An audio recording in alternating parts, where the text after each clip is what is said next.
Hello दोस्तों, स्वागत है आपका हमारे इस चैनल पर जहां पर मैं आपके लिए लेकर आता हूं डरावनी और सच्ची भूतिया कहानियां। इसी के साथ हम कुछ ऐसे टॉपिक्स पर बात करते हैं जिस पर बात करने से आम लोग डरते हैं। और आज का हमारा टॉपिक है यक्षिणी क्या होती है। आखिर यक्ष और यक्षिणी को एक अच्छी शक्ति कहा जा सकता है या बुरी शक्ति कहा जा सकता है। आखिर क्या वो हमारे लिए फायदेमंद होती है या नुकसानदायक होती है।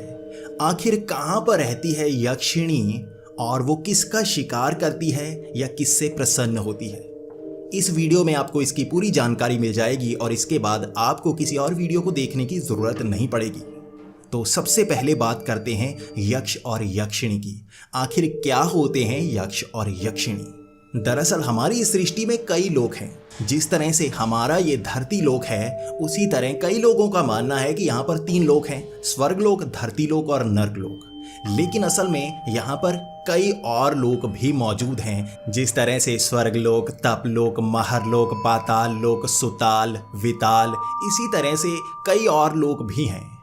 कुछ लोगों का मानना है कि ये तो एक अलग ग्रह हैं जो हमारे इस ब्रह्मांड में हैं और इनकी दूरी लगभग एक समान है। लेकिन अगर हम सही से समझें तो इन लोकों में कुछ लोग ऐसे हैं जहाँ पर देवता निवास करते हैं, कुछ लोग ऐसे हैं जहाँ पर राक्षस निवास करते हैं और कुछ लोग हैं जहाँ पर नाग देवता निवास करते हैं। लेकिन यहाँ पर समझने वाली बात यह है कि अगर यहाँ पर कई लोग हैं जो हमारी धरती से काफ़ी दूरी पर हैं, तो वहाँ से जब हमारी धरती पर वो आते हैं तो बहुत समय लगा कर आते होंगे या बड़ी मुश्किल से आते होंगे। लेकिन ऐसा नहीं है।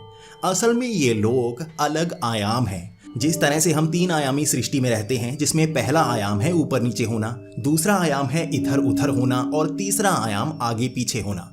टीवी 2 आयामी होता है जिसे 2D कहा जाता है, उसमें आगे पीछे नहीं होता बल्कि ऊपर नीचे इधर उधर होता है। लेकिन हमारी सृष्टि 3 आयामी है जिसमें हम आगे पीछे भी हो सकते हैं। और इसी तरह से यहाँ पर और भी कई तरह के आयाम हैं। कुछ में भूत प्रेत रहते हैं, कुछ में राक्षस रहते हैं, कुछ में देवता रहते हैं और कुछ में इसी तरह से यक्ष, यक्षिणी और गंधर्व रहते हैं। कहा जाता है कि जो हमारे सबसे पास वाला लोक है वहाँ पर यक्ष और यक्षिणी रहते हैं, इसीलिए उन्हें प्रसन्न करना सबसे आसान होता है। तो सबसे पहले तो ये समझें कि वो एक अच्छी शक्ति होते हैं या बुरी शक्ति होते हैं। असल में हमारे ग्रंथों में बताया गया है कि जो यक्ष और यक्षिणी होते हैं, ये उनको प्रसन्न करने वाले पर निर्भर करता है कि वो अच्छी शक्ति हैं या बुरी शक्ति हैं। कई लोग समझते हैं जिस तरह से भूत प्रेत होते हैं या प्रेतनियाँ होती हैं, इस तरह से यक्षिणियाँ भी होती हैं जो किसी पेड़ के किनारे होती हैं।